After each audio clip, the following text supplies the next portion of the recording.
Praise the lord. ఈరోజు మన లేఖన భాగము అపోస్తుల కార్యములో 1వ అధ్యాయము 21వ వచనము 22వ వచనం చదువుకుందాం. కాబట్టి యోహాను బాప్తిస్మ మొదలుకొని ప్రభువైన యేసు మన యుద్ధ నుండి పరమకు చేర్చుకున్నబడి దినము వరకు ఆయన మన మధ్య సంచరిస్తున్న కాలమంతయు మనతో కలిసి ఉన్న వీరిలో ఒకడు మనతో కూడా ఆయన పునరుత్థానము గురించి సాక్షి అయ్యుండుట ఆవశ్యకమని చెప్పాను. ఆమేన్. దేవునికి స్తోత్రం. హల్లెలూయా, హల్లెలూయా, హల్లెలూయా. మీ అందరికీ ప్రత్యేకమైన వందనాలు తెలియజేస్తున్నాను. Good morning, have a nice day. మన ప్రభువును ప్రియరక్షకుడైనటువంటి యేసుక్రీస్తు యొక్క పరిశుద్ధమైనటువంటి అమూల్యమైన నామంలో శాంతి టీవీలో ప్రసారం అవుతున్నటువంటి కార్యక్రమాలను వీక్షిస్తున్నటువంటి మీ అందరికీ ప్రత్యేకమైన వందనాలు తెలియజేస్తున్నాను. ఈ కార్యక్రమాన్ని ఎవరైనా పాస్టర్స్ లేకపోతే ఎవరైనా దేవజనులు చూస్తున్నట్లయితే వారికి ప్రత్యేకమైనటువంటి అభినందనలు తెలియజేస్తున్నాను.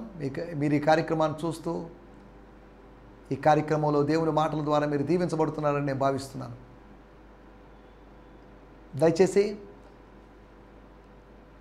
మీరు దేవుని సేవకులంటే నన్ను నేడే సంప్రదించండి. నేను ప్రభు కృపలో 29 సంవత్సరాలుగా సేవలో ఉన్నాను.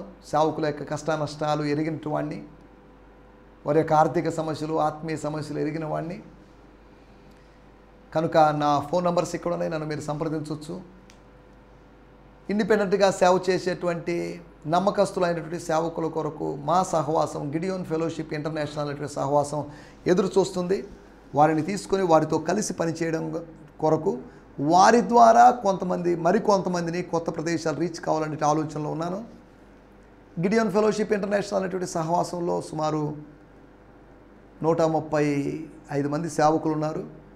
4 రాష్ట్రాల్లో, ఆంధ్రప్రదేశ్లో, తెలంగాణలో, కర్ణాటకలో, తమిళనాడులో, కాబట్టి 4 రాష్ట్రాల్లో పరిచయం జరుగుతుంది. ప్రతి నెల తెలంగాణలోను, విజయవాడలోను, నెల్లూరులోను పాస్టర్ల మీటింగ్స్ జరుగుతున్నాయి. ప్రతి నెల వారికి నేను ఇతర దేవజనులు వాక్యాన్ని బోధిస్తున్నాం. ఈ పరిచయం ఇంకా విస్తరింప చేయబడాలనే ఆలోచనలో ఉన్నాను. కనుక ఏ ప్రాంతంలో ఉన్నవారైనా నమ్మకస్తులైన వారు ఉన్నట్లయితే దయచేసి తెలియజేయండి, కలుసుకోండి, నాతో మాట్లాడండి. ప్రతి సంవత్సరం ఒకరిద్దరిని బైబిల్ స్కూల్కి పంపించాలని ఒక ఆలోచనలో ఉన్నా నేను. ఎందుకంటే వాళ్ళు బైబిల్ స్కూల్కి వెళ్ళి చక్కగా నేర్చుకొని రావాలి అనేది నా యొక్క ఆశ. దేవుని వాక్యము నేర్చుకోకపోతే, దేవుని వాక్యం తెలుసుకోకపోతే అనేకమైనటువంటి దుర్బోధల్లో పడేటువంటి అవకాశం ఉంది. దుర్బోధలు బోధించేటువంటి అవకాశం ఉంది. దేవుని వాక్యాన్ని స్పష్టంగా తెలుసుకోవాలి మనం. పాత రోజుల్లో ట్రైనింగ్ల యొక్క అవసరత లేదు, కానీ ఈ రోజుల్లో ట్రైనింగ్ ఎంతో అవసరత ఉంది. అనగా అకాడమికల్గా ఏదో స్కూల్కి వెళ్ళాలి, ఏదో ఆన్లైన్లో కానీ ఎక్కడైనా చేసుకోవచ్చు. అదే సమయంలో చదవాలి, నేర్చుకోవాలని తపన కలిగి ఉంటే మాత్రం మనం నేర్చుకోవచ్చు. నేను ప్రభువు పాద సన్నిధిలో 29 సంవత్సరాలుగా క్రీస్తు పాఠశాలలో నిత్య విద్యార్థిగా కొనసాగుతున్నాను. నేను ఇంకా నేర్చుకుంటున్నాను, ఇంకా అనేకమైన విషయాలు నేర్చుకోవాలి. ప్రభు నాకు అనేకమైన విషయాలు నేర్పిస్తున్నాడు. నా కాడి ఎత్తుకొని నా యుద్ధ నేర్చుకునేడని ప్రభు చెప్పాడు. కనుక నేను ఆయన ఫాలో అవుతున్నాను, ఆయన దగ్గర నేర్చుకుంటున్నాను. ఆయన మించినటువంటి బోధకుడు లేడు. పరిశుద్ధాత్మను మించినటువంటి బోధకుడు ఇంతవరకు ఎవరు పుట్టలేదు, పుట్టరు కూడా. పరిశుద్ధాత్ముడు అద్భుతమైన బోధకుడు, ఆంతర్యములోని బోధకుడు. ఎటువంటి ఖర్చు లేకుండా ఉచితంగా ఆయన మనకు బోధించగలిగిన వాడు. ఈ రోజుల్లో బైబిల్ స్కూల్కి వెళ్ళాలంటే, నేను నా సేవ యొక్క ఆరంభ దినాల్లో బైబిల్ స్కూల్కి వెళ్ళాలని ఎంతో ఆశపడ్డాను. ఫీజులు కట్టడానికి నాకు సహాయం చేయడానికి ఎవరు లేరు. మంచి కాలేజ్ ఇది, పలానా చోటుకి వెళ్ళమని రికమెండ్ చేసేవాళ్ళు కూడా లేరు. అందుకని నేను కొంతమందిని బైబిల్ స్కూల్కి పంపించాలంటే ఆలోచనలో ఉన్నాను. ప్రభు కృపను బట్టి కొంతమంది యవనస్తుల్ని, ఒక 6 మందిని, 5 మందిని యవనస్తుల్ని బైబిల్ స్కూల్కి పంపించాను. వారు వేరు ప్రదేశాల్లో, ఆంధ్రప్రదేశ్లో వేరు ప్రదేశాల్లో ప్రభు పరిచయం చక్కగా జరిగిస్తున్నారు. దేవుని స్తోత్రం. హల్లెలూయా. ఈ విషయాలన్నీ దయచేసి మీ మనసులో పెట్టుకొని మీరు ప్రార్థించాల్సిందిగా కోరుతున్నాను. మీ కొరకు నేను ప్రార్థిస్తాను, నా కొరకు మీరు ప్రార్థించండి. మనం ఒకరికొకరు ప్రార్థన చేసుకోవాలి. ప్రార్థన చేయడం వల్ల మీరు నాకు సహాయం చేయుచుండగా అని 2వ కొరింథీ పత్రిక 1వ అధ్యాయంలో అపోస్తలుడైన పౌలు గారు చెప్పారు. దేవుని స్తోత్రం. హల్లెలూయా, స్తోత్రం. ఈ సమయంలో మనము దేవుని వాక్యాన్ని విందాం. మీ హృదయాన్ని మీరు సిద్ధపరచుకున్నారనుకుంటాను. ప్రార్థన ద్వారా సిద్ధపరచుకోండి. ప్రభువా మాతో మాట్లాడమని అడగండి. దైవస్వరాన్ని మనం వినాలి. నా గొర్రెలు నా స్వరం వినును, సత్య సంబంధి నా స్వరం వినును అని ప్రభువు చెప్పిన మాటలు మనం మర్చిపోకూడదు. ఈ సమయంలో మనము ఒక వాక్య భాగాన్ని చదువుకుందాం. నిన్నటి ఎపిసోడ్లో కూడా 26వ వచనాన్ని మనం చదువుకున్నాం, ధ్యానించుకున్నాం. ఈరోజు కూడా అదే వచనాన్ని మనం ధ్యానించుకోబోతున్నాం. దానికి ముందుగా నిన్న మనము ఏం ఆలోచించాం, నిన్న చెప్పుకున్న విషయాలు మనం ఒకసారి రివైజ్ చేసుకుందాం. దృశ్యమైనవి అదృశ్యం కావాలి, అదృశ్యం చేస్తాడు. దృశ్యమైన వాటిని అదృశ్యుడైన దేవుడు అదృశ్యం చేస్తాడు. అదృశ్యమైన వాటిని అదృశ్యమైనటువంటి దేవుడు దృశ్యంగా చేస్తాడు. మనం ఇప్పుడు చూడాలనుకుంటున్నాం, కొన్నిటిని చూడలేకున్నాం, ఒకరోజు చూస్తాం. ఇప్పుడు చూస్తున్న వాళ్ళే ఒకరోజు చూడకుండా పోయే అవకాశం ఉంది. దృశ్యమైనవి అదృశ్యంగాను, అదృశ్యమైనవి దృశ్యంగాను మారుతూ ఉంటాయి. 2వ కొరింథీ పత్రిక 4వ అధ్యాయంలో మనం గమనిస్తే దృశ్యమైన వాటికి అదృశ్యమైన వాటికి ఉన్నటువంటి తేడాలు అక్కడ రాయబడింది. స్తోత్రం. 2వ కొరింథీయులకు రాసిన పత్రిక 4వ అధ్యాయము 18వ వచనము, పేజీ నెంబర్ 161. క్షణమాత్రముండు మా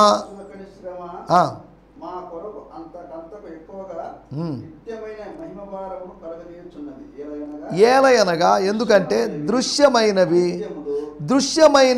అనిత్యములు, అదృశ్యమైనవి నిత్యములు అనే మాట మనకి ఇక్కడ కనిపిస్తుంది. దాన్ని మీరు అండర్లైన్ చేసుకోవచ్చు, లేకపోతే ఏదైనా మార్కర్తో మీరు గుర్తు చేసుకుంటే మీరు ఈ పేజీలు తిరగేస్తున్నప్పుడు పలాని వాక్యం కదా అని మీకు గుర్తొచ్చే అవకాశం ఉంది. దేవుని స్తోత్రం, హల్లెలూయా, స్తోత్రం. నేను బ్రయాన్ సిమ్మన్స్ గారి టీపీటీలోంచి కూడా ఈ వాక్యాన్ని చదువుతాను. 2వ కొరింథీయులకు రాసిన పత్రిక 4వ అధ్యాయము 18వ వచనం, అనగా లాస్ట్ వచనం. Because we don't focus our attention on what is seen but on what is unseen. For what is seen is temporary. అనగా కనిపించేదంతా, మన కళ్ళ ముందు కనిపించేదంతా తాత్కాలికమైనది, temporary. But unseen Ram is eternal. అనగా కనిపించనటువంటి ఒక ప్రపంచం, ఒక అదృశ్య ప్రపంచం, ఒక ఆత్మ ప్రపంచం ఉంది చూడండి, అది మాత్రం శాశ్వతంగా ఉంటుంది. స్వల్పకాలం ఉండేటువంటి దృశ్యాలు ఉన్నాయి, శాశ్వతంగా ఉండే దృశ్యాలు ఉన్నాయి. స్వల్పకాలం ఉండేటువంటి రాజ్యం ఉంది, శాశ్వతంగా ఉండేటువంటి రాజ్యం ఉంది. సరే, దేవునికి స్తోత్రం, హల్లెలూయా. మనం గత ఎపిసోడ్లో 4 విషయాలు దృశ్యమైనవిగా ఉన్నాయి, కానీ అవి అదృశ్యమైపోయినాయి. అదృశ్యం చేశాడు దేవుడు. అదృశ్యమైనవి దృశ్యం అవుతున్నాయి అంటే దాని అర్థం దృశ్యమైనవి అదృశ్యం కాబోతున్నాయి అని అర్థం. 2 అటు ఇటు. గుడ్డివారు చూచువారు కావాలి, చూచువారు గుడ్డివారు కావాలి. మొదటివారు కడపటివారు, కడపటివారు మొదటివారు. చూడండి, ప్రభువులోకి వచ్చిన తర్వాత విషయాలన్నీ మనం జాగ్రత్తగా అర్థం చేసుకోవాలి. చిన్నవారు పెద్దవారు, పెద్దవారు చిన్నవారని కాదు. ప్రభువులోకి వచ్చిన తర్వాత ఈక్వాలిటీ వచ్చేస్తుంది. ప్రభువులోకి వచ్చిన తర్వాత మనం అర్థం చేసుకోవాల్సిన విషయాలు ప్రాముఖ్యమైనవి, ప్రాముఖ్యం కానివి, ప్రాముఖ్యం కానివి, ప్రాముఖ్యమైనవి. అంతెందుకంటే అపోస్తల కార్యము 4వ అధ్యాయంలో మనకందరికీ తెలిసిన మాటే. మనం రాబోయే రోజుల్లో కూడా వాటిని గురించి మాట్లాడుకోబోతున్నాం.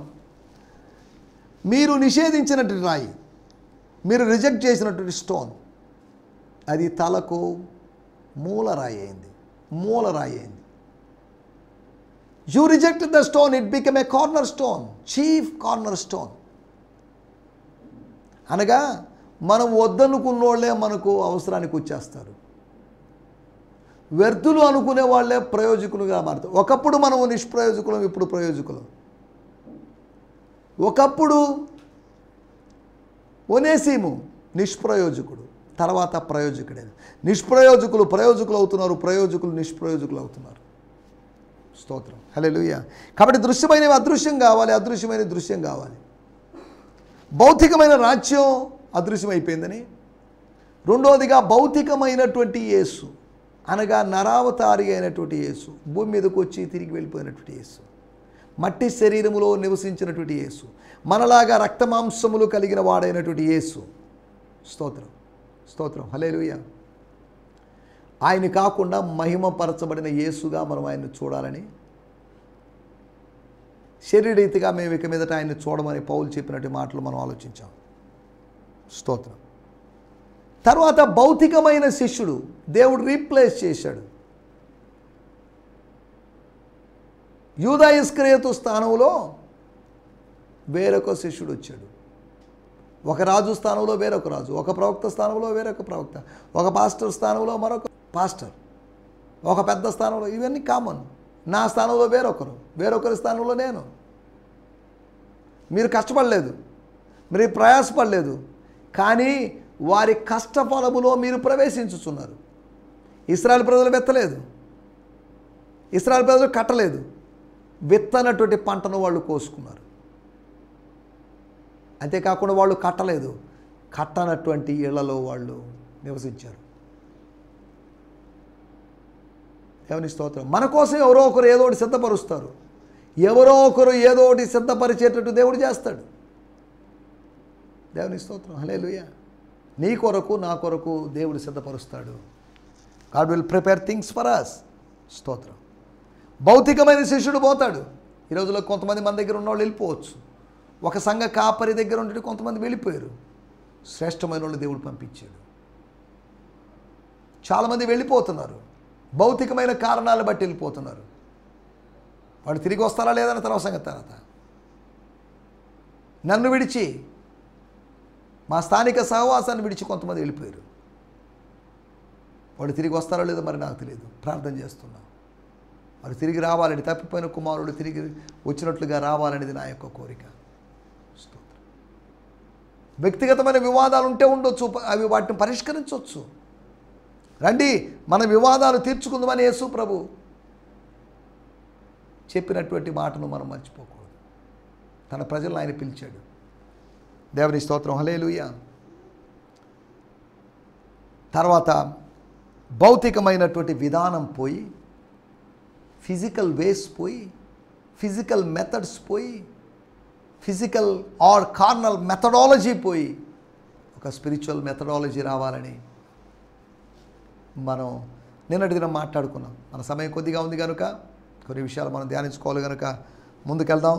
మరలా అపోస్తుల కార్యములు 1వ అధ్యాయము 26వ వచనాన్ని చదువుకుందాం. స్తోత్రం, స్తోత్రం, స్తోత్రం. అంతటా వారు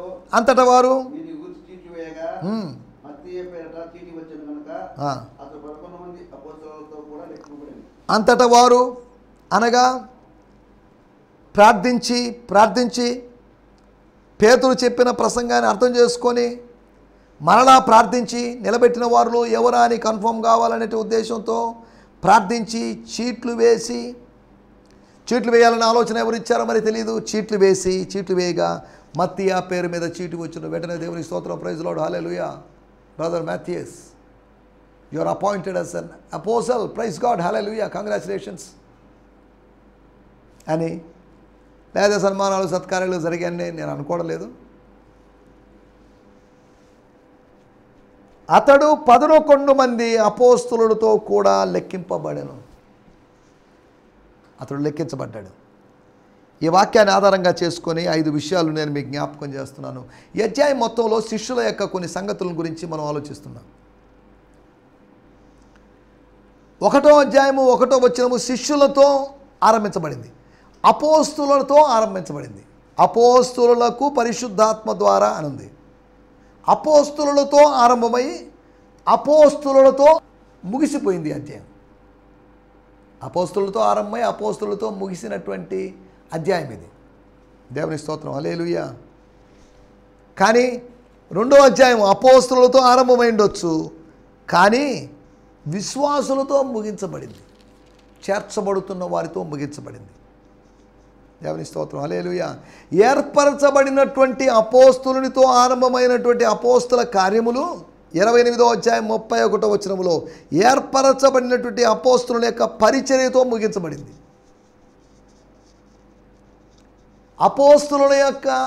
అపోస్తులు ఆజ్ఞాపించడంతో ఆరంభించబడినటువంటి అపోస్తులకు ఆజ్ఞాపించడంతో ఆరంభించబడినటువంటి ఈ పుస్తకం అపోస్తుల యొక్క పరిచర్యతో ముగించబడినట్టుగా మనం చూస్తున్నాం. సరే, దేవుని స్తోత్రం. హల్లెలూయా.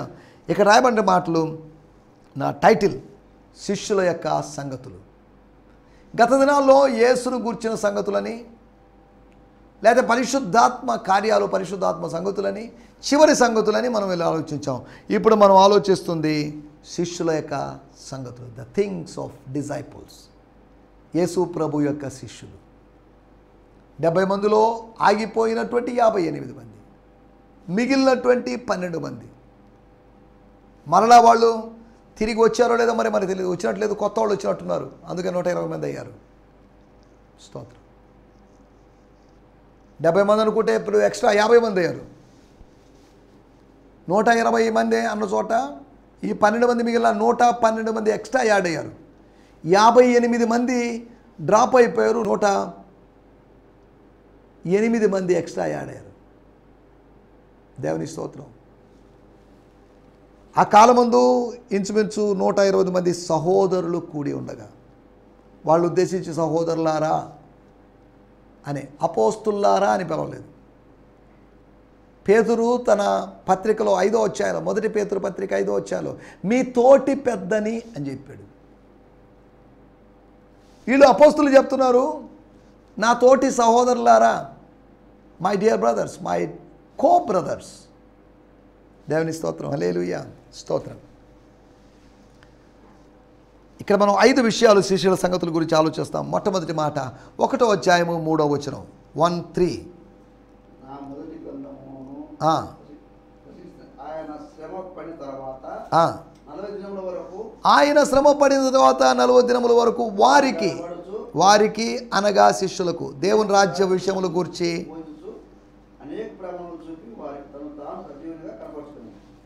ఏంటి ఈ వాక్యం శిష్యుల యొక్క దేని గురించి తెలియజేస్తుంది? శిష్యుల్లో ఉన్నట్టు దేని గురించి తెలియజేస్తుంది?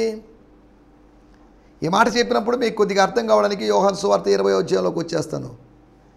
20వ అధ్యాయం 20వ వచనం. మరియు అనేకమైన ఇతర సూచక్రియలను యేసు తన శిష్యుల ఎదుట చేశాను, అవి గ్రంథమందు రాయబడి ఉండలేదు. సరేనండి, రాయబడలేదు, ఓకే. ఎందుకు రాయబడింది? యేసు దేవుని కుమారుడైన క్రీస్తుని మీరు నమ్మునట్లు, అనగా శిష్యులు నమ్మునట్లు, మనం నమ్మునట్లు, నమ్మి ఆయన నామందు జీవం పొందినట్లు ఇవి వ్రాయబడెను. స్తోత్రం. శిష్యుల ముందు అనేకమైన సూచక్రియలు చేశాడు. అనగా శిష్యులలో గూడు కట్టుకున్నటువంటి అవిశ్వాసం మనకి ఇక్కడ కనిపిస్తుంది. శిష్యుల్లో ఉన్నటువంటి బలమైన విశ్వాసం కాదు, బలమైన అవిశ్వాసం. శిష్యుల్లో ఉన్నటువంటి గొప్ప విశ్వాసం కాదు, గొప్ప అవిశ్వాసం మనకి ఇక్కడ కనిపిస్తుంది. దేవుని స్తోత్రం, హల్లెలూయా. శిష్యుల యొక్క అవిశ్వాసం, the unbelief of the disciples. 3వ వచనంలోనే వాళ్ళకి ఆజ్ఞాపించబడింది, ఓకే, ఆజ్ఞాపించాల్సిన అవసరం లేదు. కారణం ఏంటంటే వాళ్ళు పరిచయం చేసిన వాళ్ళే, కొత్త ఆజ్ఞను గురించినటువంటి ప్రేమాజ్ఞను గురించినటువంటి ఆజ్ఞ వాళ్ళకుంది. మళ్ళీ ఇప్పుడు కనిపెట్టుకోకుండా చెదిరిపోతారేమో, చెల్లా చెదరైపోతారేమో, అక్కడిక్కడికి వెళ్ళిపోతారేమో, కారణాలు చెప్పి తప్పించుకొని పోతారేమో, కాబట్టి మీరు ఉండాల్సిందే, నిలవాల్సిందే అని ప్రభువు చెప్పి, స్తోత్రం, 3వ వచనంలో వాళ్ళ యొక్క అవిశ్వాసాన్ని చూస్తున్నాం. ఎంత బలమైన అవిశ్వాసమో మనం ఆలోచిద్దాం వాళ్ళది. అందుకొరకే అనేకమైన ప్రమాణాలను ఆయన చూపించాడు. 1-2 ప్రమాణాలని కాదు, 11 ప్రత్యక్షతలు, అనేకమైన ప్రమాణాలు, అనేకమైన విషయాల్ని బోధించాడు. ఈ రోజుల్లో లేకపోతే ఈ 40 రోజుల్లో వాళ్ళు ఎన్ని ప్రశ్నలు అడిగారో నాకు తెలియదు. పేతురు ఎన్ని అడిగాడు, లేకపోతే యోహాన్ ఎన్ని అడిగాడు, యాకోబు ఎన్ని అడిగాడో మనకు తెలియదు. స్తోత్రం, హల్లెలూయా. 1 శిష్యుల యొక్క అవిశ్వాసం. 2వది అపోస్తల కార్యములు 1వ అధ్యాయము 6వ వచనం.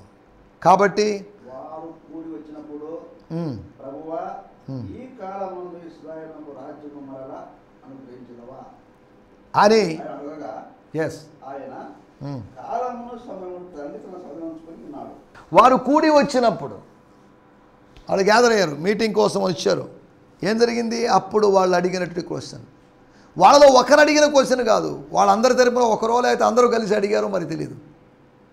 వారు అడిగిన ప్రశ్న, ఇశ్రాయేలునకు రాజ్యం అనుగ్రహిస్తావా అనగా వాళ్ళని ఇంకా యూదులుగాను ఇశ్రాయేలుగాను రోమియోల పాలనలో నలిగిపోతున్న అణగదొక్కబడినటువంటి పౌరులుగా తమను తాము చూసుకుంటున్నారే కానీ యేసు ప్రభు యొక్క శిష్యులుగాను, యేసు ప్రభు యొక్క దాసులుగాను, అపోస్తులుగాను, సేవ చేయాల్సిన వాళ్ళుగాను, శక్తి పొందాల్సిన వాళ్ళుగాను తమను తాము చూసుకోవడం లేదు.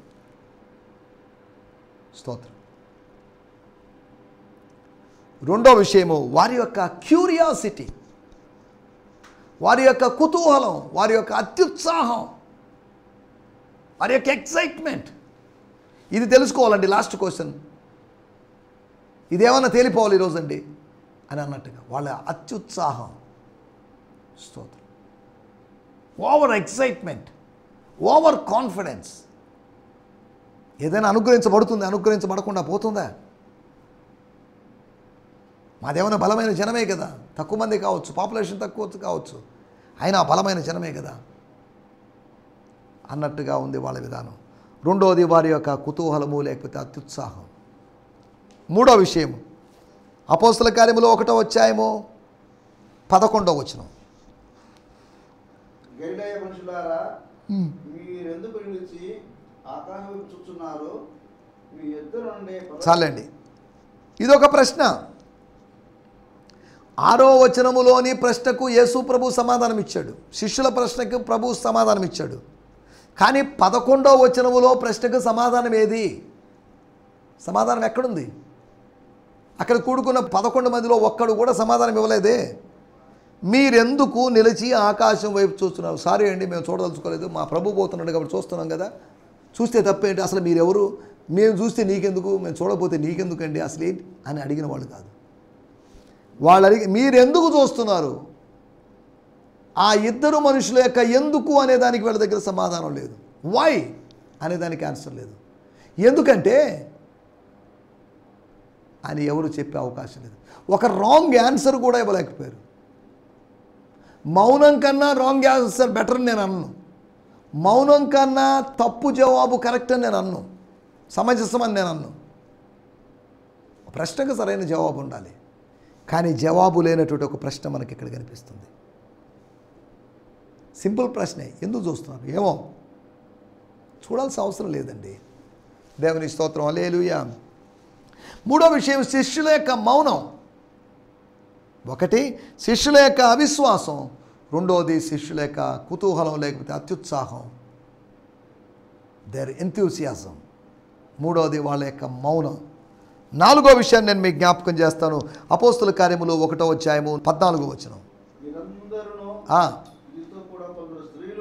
ఎస్,